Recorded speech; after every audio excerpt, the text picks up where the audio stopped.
Hello friends. जय हिंद। कैसे हैं आप सब? अजय सर क्लासेस में आपका स्वागत है। यूपी टेट का इंतजार कर रहे अभ्यर्थियों के लिए बड़ी अच्छी सूचना है। इतना लंबे इंतजार के बाद जो है आखिरकार शिक्षा सेवा चयन आयोग ने परीक्षा की तिथि तो जारी ही की थी, उसके ऑनलाइन की डेट भी निकाल दी है। आइए इसकी विस्तार से एकदम जानकारी देते हैं हम आपको। अभी तक आपने हमारे चैनल को सब्सक्राइब नहीं किया, सब्सक्राइब कर लीजिए। आपको सारी जानकारी आपको समय समय पर मिलती रहेगी। आप देखिए, इसकी सारी चीजें जो है विधिवत हम आपको बता दे रहे हैं, समझा दे रहे हैं। जैसे जो विज्ञापन है ये 2026 का है। ये जो है 20 तारीख को प्रकाशन हुआ है, मतलब आज के दिन प्रकाशित हुई है। आज के दिन 20 मार्च को ये है। ठीक। उसके बाद ऑनलाइन आवेदन की तिथि जो है 27 मार्च से प्रारंभ होगी। जो ये प्रारंभ तिथि है ऑनलाइन आवेदन प्रारंभ, ये तिथि आपकी 27 मार्च से है। अंतिम तिथि जो है वो 26 अप्रैल को है। एक एक चीज आज एकदम विस्तार से जानते हैं। अंतिम तिथि 26 तारीख को है। उसके बाद शुल्क समाधान एवं आवेदन में संशोधन की अंतिम तिथि जो है 1/5/2006 तक है। 1/5 आवेदन में संशोधन, आवेदन में संशोधन, आवेदन एवं शुल्क एवं आवेदन में संशोधन जो है, शुल्क एवं आवेदन में संशोधन जो है, संशोधन वो आपका 1 मई तक है। और उसके बाद में जनपद परीक्षा जनपद की सूचना, परीक्षा जनपद की सूचना ये आपको जो है उपलब्ध हो जाएगी 22 जून को। कब हो जाएगी? 22 जून को हो जाएगी। परीक्षा की तिथि जो पूर्व में ही निर्धारित कर दी गई है, आपको पिछले वीडियो में इसकी जानकारी भी दे दी गई है। परीक्षा की तिथि जो है वो 2, 3 एवं 4 जुलाई को है, एवं 4 जुलाई को है। ये परीक्षा तिथि है जो पूर्व निर्धारित है। 2026 है। इसके पहले 2021 में परीक्षा हुई थी जिसको पीएनपी ने कराया था। इस बार शिक्षा सेवा चयन आयोग करवा रहा है। 2026 की परीक्षा 2, 3, 4 को परीक्षा होनी है। विस्तृत जानकारी इसकी आपको दे देते हैं। ये आप प्रारंभ तिथि, अंतिम तिथि। हाँ, एक चीज और जान लीजिएगा, इस बार ओटीआर के माध्यम माध्यम से ऑनलाइन होगा। ओटीआर, वन टाइम रजिस्ट्रेशन, इसी के माध्यम से आपको जो है रजिस्ट्रेशन करना है। वन टाइम रजिस्ट्रेशन करना है। रजिस्ट्रेशन, रजिस्ट्रेशन करना है। ओटीआर कर लेंगे उसके बाद ही आपका ऑनलाइन आवेदन होगा। और योग्यता की बात करें, योग्यता की बात करें तो आप बीए पास हों और साथ में आपके बीटी डीएलएड, जिसे बीटीसी के नाम से पहले जाना जाता है, डीएलएड 1 से 5 तक के लिए है। कक्षा 1 से लेकर के 5 तक के लिए है। या आप बीए के साथ में बीएड किए हों, बीए के साथ में बीएड किए हों 6 से लेकर के 8 तक के 2 स्तर पर परीक्षाएं होती हैं, प्राथमिक और ये जूनियर स्तर पर। जूनियर स्तर आपका दूसरा स्तर जो सेकंड पेपर जो है आपका 6 से 8 तक होता है। फर्स्ट पेपर जो है आपका 1 से 5 तक के लिए 2 स्तर पर परीक्षाएं आयोजित की जाती हैं। आपके पास बीए की डिग्री हो जाए, डीएलएड या बीएड होनी चाहिए। 6 से 8 तक के लिए बीएड होना चाहिए और 1 से 5 तक के लिए आपका डीएलएड होना चाहिए। ये आपकी शैक्षिक योग्यता है। और जो इम्पोर्टेंट चीजें हैं बता दे रहे हैं। शुल्क जो है वो आवेदन शुल्क जो रखा गया है सामान्य वर्ग के लिए और जनरल और ओबीसी के लिए, जनरल और ओबीसी के लिए 1000 रखा गया है। 1000 रखा गया है। वहीं अगर बात करें कि एससी की, शेड्यूल कास्ट की और एसटी की, एससी एसटी, अनुसूचित जाति और जनजाति, इनके लिए 500 रुपये रखा गया है। और साथ में जो दिव्यांग श्रेणी है, पीडब्ल्यूडी, फिजिकल डिसेबिलिटी वाले, इनके लिए शुल्क 300 रुपये रखा गया है। ये आपका आवेदन शुल्क है, ठीक है। पेपर फर्स्ट और पेपर सेकंड, ये आपका आवेदन शुल्क है। प्राथमिक स्तर में 1 से 5 तक का होता है और जूनियर स्तर का आपका जो है 6 से 8 तक के लिए होता है। ये आपका शुल्क हो गया आपका। आप किसी भी मान्यता प्राप्त विश्वविद्यालय से बीए, इसमें बीए ही नहीं, बीए, बीटीसी, बीकॉम सब आ जाता है।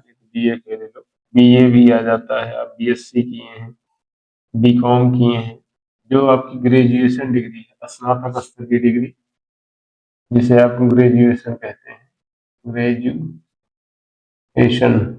ये डिग्री आपके पास होनी चाहिए। साथ में कोई एक कोर्स होना चाहिए, डीएलएड का किए हों, बीएड 6 से 8 तक के लिए बीएड किए हों, 1 से 5 तक के लिए डीएलएड किए हों। ये हो गई आपकी योग्यता हो गई, जिसे बीटीसी कहते हैं डीएलएड को। अब पहले बीटीसी कहते थे, ये होना चाहिए। और इसके बाद आता है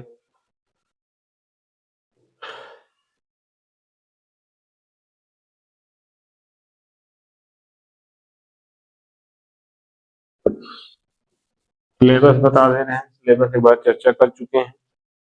जैसे सबसे पहले आपका आएगा बाल विकास।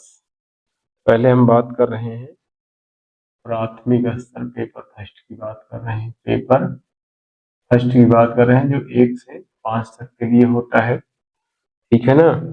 और इसमें सबसे पहले आपका हो जाता है बाल विकास। क्या हो जाता है?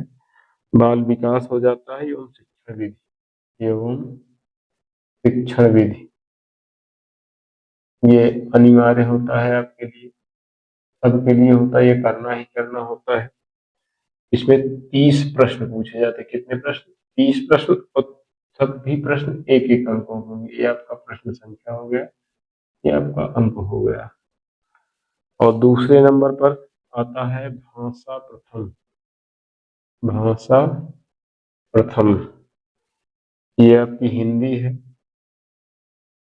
इसको भी अनिवार्य बताया गया है। इसका भी आपका 30 प्रश्न आएगा, 30 अंकों का होगा, मतलब प्रत्येक प्रश्न 1 अंक का होगा। इसके बाद आ जाता है भाषा द्वितीय। भाषा द्वितीय, इसमें आपका ऑप्शन दिए हैं। अंग्रेजी हो सकती है आपकी द्वितीय भाषा, उर्दू हो सकती है आपकी द्वितीय भाषा, संस्कृत हो सकती है आपकी द्वितीय भाषा। ये भी आपकी क्या है? अनिवार्य है, अनिवार्य है। अब्लिक का निशान है, एक पैठा कोई एक। इसमें भी आपके 30 प्रश्न आएंगे, 30 अंकों के होंगे। उसके बाद आ जाता है 1, 2, 3, 4। इसके बाद आ जाता है आपका गणित। ये भी आपका अनिवार्य ही है, अनिवार्य है। गणित के भी 30 प्रश्न होंगे, 30 अंकों के होंगे। इसके बाद आ जाता है पर्यावरणीय अध्ययन। पर्यावरणीय अध्ययन, ये भी आपका अनिवार्य ही है। इसके भी 30 प्रश्न होंगे, 30 प्रश्न एक एक अंक के होंगे। इस प्रकार से आपके कुल 150 प्रश्न होंगे और 150 अंक होंगे। ये आपका कोर्स का विभाजन है। एक बाल विकास एवं शिक्षण, ये आपका 30 प्रश्न होगा, 30 अंकों का होगा। भाषा प्रथम हिंदी, जो अनिवार्य है, 30 प्रश्न होंगे, 30 अंकों के होंगे। भाषा द्वितीय है, अंग्रेजी हो सकती है, संस्कृत, उर्दू, कोई भी भाषा ले सकते हैं इनमें से, ये भी एक करना अनिवार्य होगा। चाहे जो भाषा ले लें, इसमें से 30 अंकों का 30 प्रश्न होगा। उसके बाद आपका गणित है, ये भी अनिवार्य है, 30 प्रश्न होंगे, 30 अंकों के। फिर पर्यावरणीय अध्ययन है, ये भी अनिवार्य है, 30 प्रश्न होंगे, 30 कुल 150 प्रश्न होंगे, 150 अंकों का पेपर भी होगा। आइए 6 से 8 पेपर सेकंड देख लेते हैं। पेपर सेकंड 6 से 8 जूनियर लेवल जो होता है। इसमें जो है बाल विकास और शिक्षण विधि है। पहला है बाल विकास और शिक्षण विधि। शिक्षण विधि ये सभी के लिए अनिवार्य है। इसमें आपके 30 प्रश्न होंगे, 30 अंकों के होंगे। इसके बाद भाषा प्रथम है। भाषा प्रथम हिंदी है, और ये भी क्या है आपकी अनिवार्य है। अनिवार्य है, इसके भी आपके 30 प्रश्न होंगे, 30 अंकों के होंगे। इसके बाद आपका भाषा द्वितीय है। भाषा द्वितीय है, इसमें आपकी संस्कृत हो सकती है, अंग्रेजी हो सकती है, उर्दू हो सकती है। कोई एक भाषा लेना अनिवार्य है, ये भी अनिवार्य है, कोई एक भाषा। ये भी 30 प्रश्न होंगे, 30 अंकों के होंगे। उसके बाद चौथा जो है थोड़ा सा आपका लंबा है। चौथे में 3 स्तर हैं।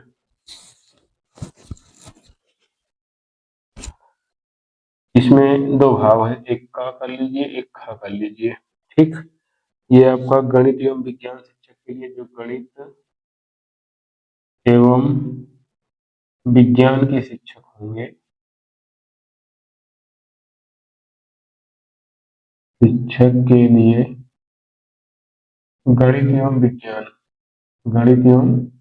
विज्ञान के प्रश्न होंगे, ये अनिवार्य होगा। ये 30, ये आपके 60 प्रश्न आते हैं।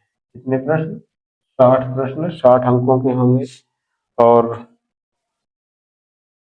सामाजिक अध्ययन या जिसे आप सामाजिक विज्ञान कहते हैं, ठीक है ना, ये जो है सामाजिक विज्ञान शिक्षक के लिए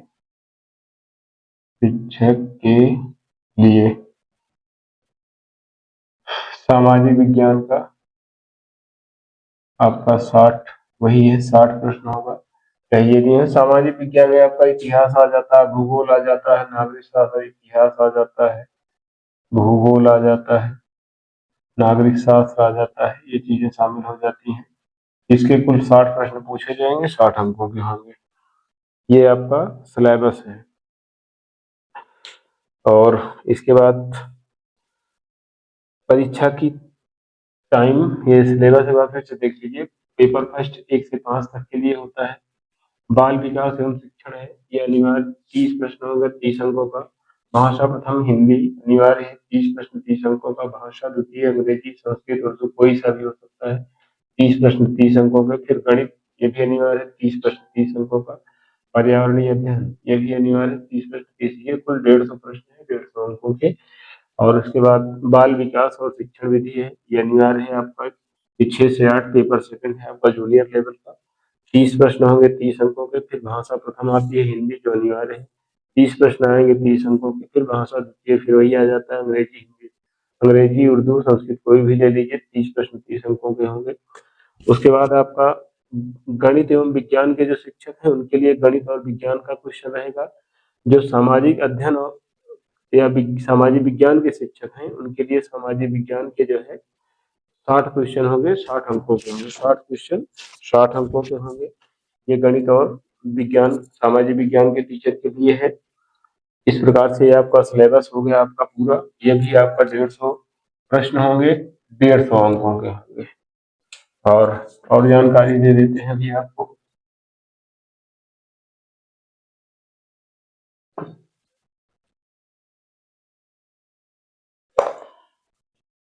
कुल आपके पास 2.5 घंटे का समय होगा। कितनी देर का? 2.5 घंटे का समय होगा।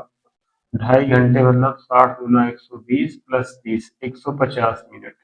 मतलब एक क्वेश्चन के लिए आपके पास 1 मिनट का समय होगा। 150 क्वेश्चन होंगे, 150 मिनट का आपका पेपर होगा। ये आपका पेपर है, 2.5 घंटे का होगा। और सारे प्रश्न जो है आपके ऑप्शनल होंगे, बहुविकल्पीय होंगे। एमसीक्यू, मल्टीपल चॉइस क्वेश्चन आपके एमसीक्यू होंगे, मतलब प्रत्येक प्रश्न के 4 विकल्प होंगे, कोई एक विकल्प सही होगा, वही टिक लगाना होगा।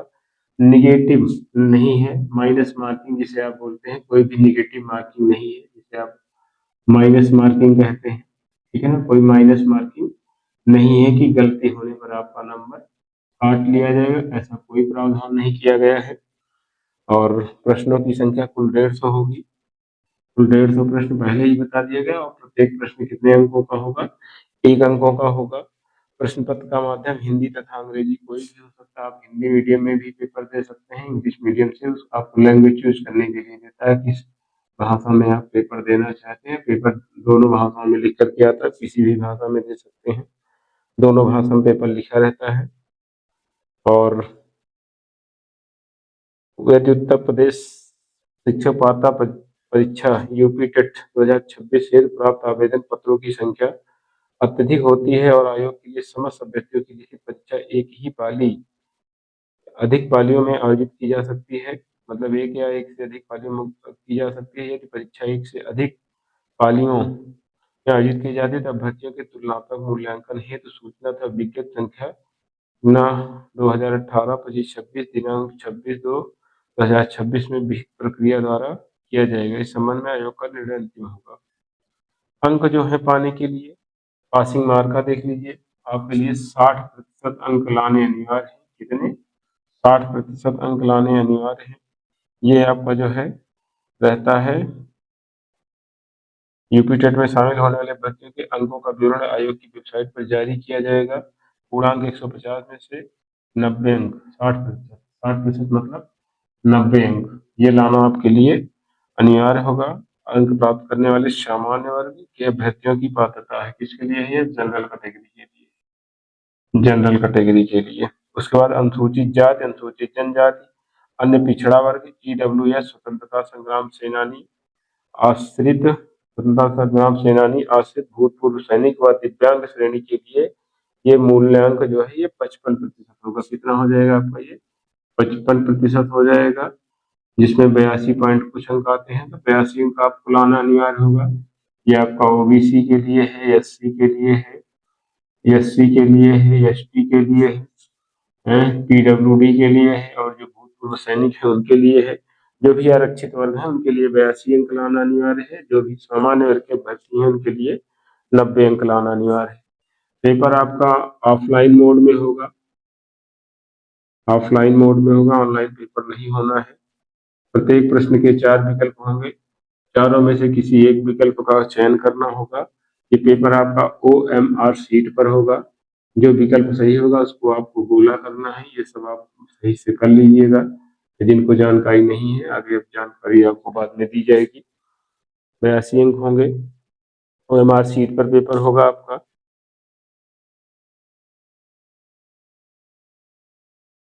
ये सारी आपको जानकारी देती है प्राथमिक स्तर से। ये विधिवत जो है ये सूचना आपकी जो निकाली गई है ये आपका वेबसाइट पर डाउनलोड किया हुआ ये आपका नोटिफिकेशन है जो पूरा आया है। ये उत्तर उत्तर प्रदेश शिक्षा सेवा चयन आयोग प्रयागराज के द्वारा जो है ये आपको जानकारी उपलब्ध कराई गई है।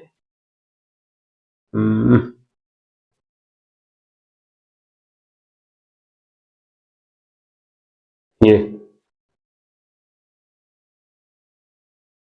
उत्तर प्रदेश शिक्षा सेवा चयन आयोग प्रयागराज UPESSC प्रयागराज द्वारा ये आपको सूचना उपलब्ध कराई है। Advertise number 01 UP TET 2026 information booklet निर्देश पुस्तिका। इसी में से आपको जो है पूरी सूचना ये आपको अभी उपलब्ध कराई गई है। ये पूरी सूचना इसी के माध्यम से आपको ये उपलब्ध कराई गई है। ये पूरी सूचना जो है आपको ये आयोग की वेबसाइट पर उपलब्ध है, आप देख सकते हैं। ये सारी तिथियां दी गई हैं, ये आपका पूरी सूचना है। लगभग इम्पोर्टेंट सूचनाएं आपको सारी दे दी गई हैं। आप सब जो है अपनी परीक्षा की तैयारी में ढंग से लग जाइए। अब मिलते हैं तैयारी के साथ अगले वीडियो में। अभी तक आपने हमारे चैनल को सब्सक्राइब नहीं किया, सब्सक्राइब कर दीजिए। चैनल को अपने दोस्तों को भी शेयर कर दीजिए। इंस्टा और फेसबुक पर भी फॉलो कीजिए, उस पर भी सारे वीडियोज आपको मिल रहे हैं।